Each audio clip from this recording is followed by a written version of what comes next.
भारत की सबसे पुरानी जनजाति है भील जनजाति, जिसका उल्लेख रामायण और महाभारत काल से ही है। ऐसा माना जाता है कि ये मालवा और मध्य भारत पर शासन किया करते थे।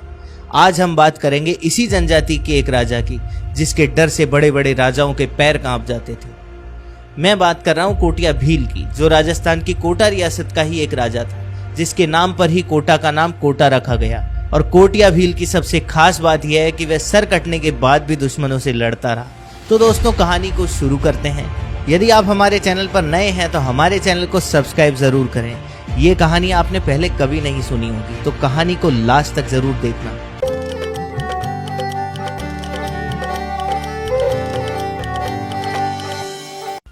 समय था लगभग सन 1200 ईस्वी का, जब वर्तमान कोटा शहर में भीलों की राजधानी थी अकेलगढ़, जिस पर कोटिया भील का शासन था। उसका वास्तविक नाम रघुआ भील था। उसकी शूरवीरता की वजह से उसे कोटिया की उपाधि मिली हुई थी। कोटिया भील का मुख्य स्थान अकेलगढ़ का किला ही था, जिसकी खास बात यह थी कि वह किला दूर से दिखाई नहीं देता था और एक तरफ चंबल नदी होने की वजह से वह किला सुरक्षित भी था। कोटिया भील शिव का बहुत बड़ा भक्त था, इसलिए उसने कोटा में स्थित नीलकंठ महादेव का मंदिर बनवाया, जो आज भी उपस्थित है। कोटिया भील की अकेलगढ़ रियासत के पास ही बूंदी राज्य था, जहां पर मीणाओं के जेता मीणा का शासन था, जिसको युद्ध में मारकर राव देवी सिंह हाड़ा ने उसके राज्य पर अधिकार कर लिया। और 24 जून 1242 को अपने शत्रु के सम्मान में ही उसी के पूर्वज बूंदा मीणा के नाम पर बूंदी की स्थापना की। उसके बाद बूंदी के हाड़ा और कोटिया भील के बीच हमेशा युद्ध की स्थिति बनी रहती थी। बूंदी में भी देवी सिंह हाड़ा के बाद सन 1243 में उसी के पुत्र समर सिंह ने शासन संभाला। उस समय तक समर सिंह की महत्वाकांक्षाएं भी बढ़ चुकी थी और बूंदी के हाड़ाओं और कोटिया भील के बीच दुश्मनी बढ़ती चली गई। समर सिंह ने कोटिया भील को हराने के लिए कूटनीति का इस्तेमाल करना शुरू कर दिया। उसने आसपास के ठिकानों और छोटे रियासतों से अपने संबंध सुधारना शुरू कर दिया। समर सिंह ने इसी कारण अपने तीसरे पुत्र जैत्र सिंह का विवाह कैथून के तंवर शासक की पुत्री से करा दिया। उसके बाद समर सिंह और कोटिया भील की सेनाओं के बीच में भयंकर युद्ध हुआ, जिसमें कई भील और कई बूंदी के सैनिक मारे गए। लेकिन फिर भी समर सिंह कोटिया भील की अकेलगढ़ रियासत पर अधिकार नहीं कर सका। इस हार से समर सिंह को बहुत धक्का लगा। जैत्र सिंह भी अपने पिता के इस दुख को नहीं देख सका। उसने अपने पिता की इच्छा पूरी करने के लिए कोटिया भील को मारने का षड्यंत्र रचा, क्योंकि वह यह भी जानता था कि वह कोटिया भील को युद्ध में नहीं हरा सकता। समय आया सन 1264 का।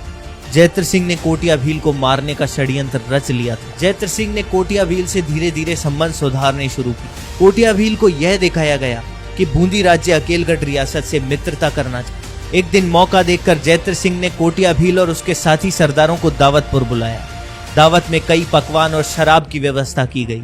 भील सरदारों की बहुत खातिरदारी की गई और उन्हें नशे में चूर कर दिया गया। तब चतुर जैत्र सिंह ने अपना असली रंग दिखाया। उसने अपने सेनापति और कुछ सैनिकों को आसपास छिपा रखा था। जैत्र सिंह ने अपने सेनापति सालार गाजी और कुछ सैनिकों के साथ कोटिया भील और उसके साथी सरदारों पर हमला कर दिया। नशे में होने की वजह से कोटिया भील के साथी सरदार ज्यादा देर नहीं टिक पाए, लेकिन कोटिया भील ने उस हमले का सामना बड़ी वीरता से किया। कुछ ही समय में अकेला कोटिया भील उन सभी पर भारी पड़ने लगा। जैत्र सिंह समझ चुका था कि अब उसका अंत निश्चित है, इसलिए जब कोटिया भील सैनिकों से लड़ रहा था और धोखे से कोटिया भील की गर्दन पर वार किया और कोटिया भील का सिर धड़ से अलग कर दिया। उसके बाद भी कोटिया भील उसी वीरता से लड़ता रहा। जैत्र सिंह के सेनापति सालार गाजी को कोटिया भील ने अपनी गर्दन कटने के बाद भी मौत के घाट उतार दिया।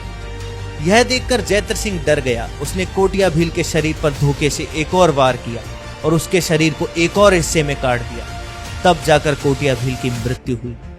जब कोटिया भील की वीरता हाड़ा राजा समर सिंह ने सुनी, तो कोटिया भील की वीरता को सम्मान देने के लिए उस रियासत का नाम कोटिया भील के नाम पर कोटा रखा गया और कोटागढ़ पैलेस में कोटिया भील की मूर्ति स्थापित की गई। और बाद में सन 1274 में कोटा बूंदी की दूसरी राजधानी बना। तो ये था कोटा का वीर कोटिया भील, जिसके नाम पर कोटा का नाम कोटा रखा गया। आज भी अकेलगढ़ किले के अवशेष और नीलकंठ महादेव का मंदिर कोटिया भील की वीरता के इतिहास को जीवित रखे हुए हैं। तो ये थी कोटिया भील की कहानी। आपको ये कहानी पसंद आई हो तो हमारे वीडियो को लाइक करें, और हाँ, अभी तक चैनल को सब्सक्राइब नहीं किया है तो चैनल को सब्सक्राइब जरूर करके जाएं।